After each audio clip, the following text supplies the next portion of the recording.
اور کئی مرتبہ ہمیں خود اندازہ نہیں ہوتا کہ ہماری نیت کیسی ہے کیسی نہیں. انسان اپنے آپ کو جھنجھوڑتا رہے، دیکھتا رہے، اور بعض اوقات جسے ہم حقیر سمجھ رہے ہوتے ہیں، جسے پستر سمجھ رہے ہوتے ہیں، وہ ہمیں بہت بڑا سبق دے دیتا. بہت بڑے عالم گزرے ہیں مرحوم کاشی کے نام سے، آئے کاشی. آپ نے دیکھا ہوگا بہت، جو آپ نے شاید نہ دیکھا ہو، کہ بعض جو بہت بزرگ علماء مراجع وغیرہ، ان کا وضو بھی بہت لمبا، نمازیں بہت بہت لمبی، دعائیں بہت لمبی لمبی، عبادات کر رہے ہیں بہت لمبی لمبی عبادات، دعائیں پڑھ رہے ہیں بہت زیادہ.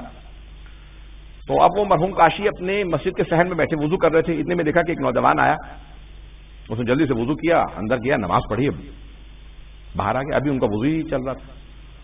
انہوں نے دیکھا بھی اس کی تو ماشاءاللہ نماز بھی ختم ہو گئی.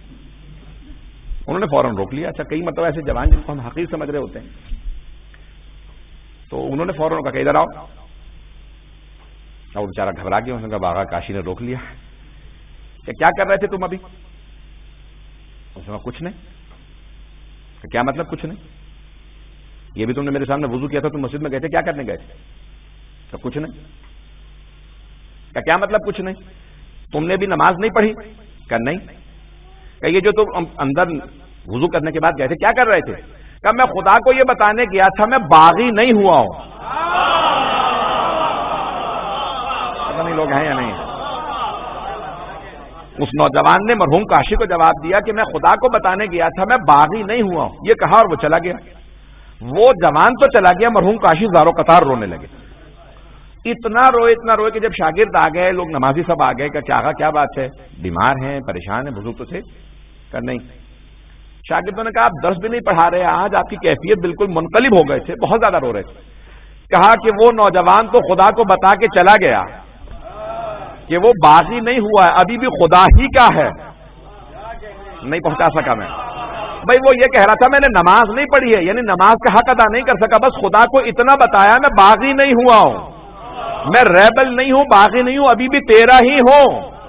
بس خدا کو اگر یہی پتا چل جائے کہ یہ میرا ہی ہے، وہ نوازتا رہے گا. بھائی ہم بھی عزاداری کا حق ادا نہیں کر سکتے. ہم امام حسین کو بتانے آئے ہیں ہم ابھی بھی آپ کے ہیں، باغی نہیں ہوئے. وجہ ہے نہ جانے کی رانی.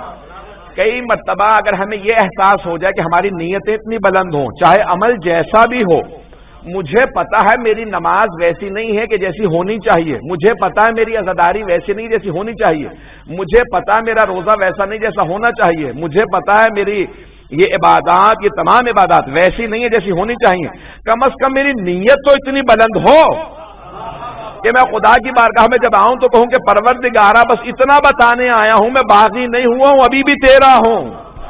یہاں تک علماء نے لکھا ہے کہ کوئی مہینے گزر گئے، چند برس گزر گئے، کئی مرتبہ تنہائی میں آغا کاشی کو لوگ دیکھتے تھے تو بیٹھے رو رہے ہوتے تھے.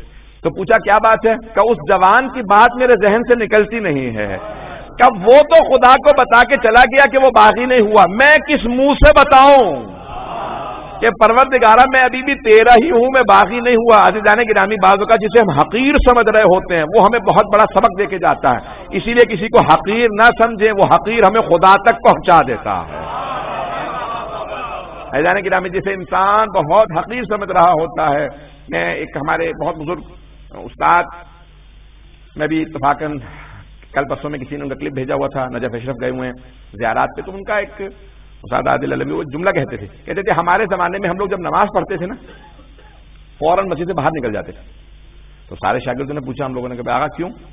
کہ آپ اتنی بے توجہی سے نماز پڑھتے تھے بغیر توجہ کے کہ لگتا تھا کہ ایسا نہ ہو کہ یہ مسجد کی چھتی ہم پہ گر جائے. تو ہم باہر چلے جاتے تھے فوراً نماز پڑھ کے. اور کہنے لگے آج کل کے طالب علموں کا یہ عالم ہے کہ وہ نماز شروع کرتے ہیں نا، نماز شروع میں تو 2-4 مہینے پڑھیں گے تو اس کے بعد فوراً نماز پڑھ کے آسمان پہ دیکھتے ہیں کوئی فرشتہ نہیں آیا، کوئی وحی نہیں آئی، کوئی مجھ پہ نیا قرآن نہیں آیا. یعنی وہ اپنے آپ کو اتنا جلدی اتنا بڑا سمجھنے لگتے ہیں. عزیزان گرامی، انسان کو عظمت تو بڑا مقام بڑا سمجھنے سے نہیں ملتی، اپنے آپ کو حقیر سمجھنے سے انسان کو عظمت ملتی ہے. بھائی محمد و آل محمد سے افضل کوئی نہیں ہے، لیکن جب وہ بھی خدا کی بارگاہ میں آتے تھے، کہیں آپ پوری زندگی ایک مرتبہ کوئی نہیں کہہ سکتا کہ رسول اسلام نے یا ائمہ اہل بیت علیہ السلام نے تکبر کیا ہو. تواضع سے پیش آتے تھے. عزیزان گرامی، جن سے افضل کوئی نہیں وہ تواضع سے پیش آ رہے ہیں. اور جن کا کچھ مقام نہیں ہے وہ اکڑ اکڑ کے پیش آ رہے ہیں. پتہ نہیں بات پہنچی ہے نہیں پہنچی ہے.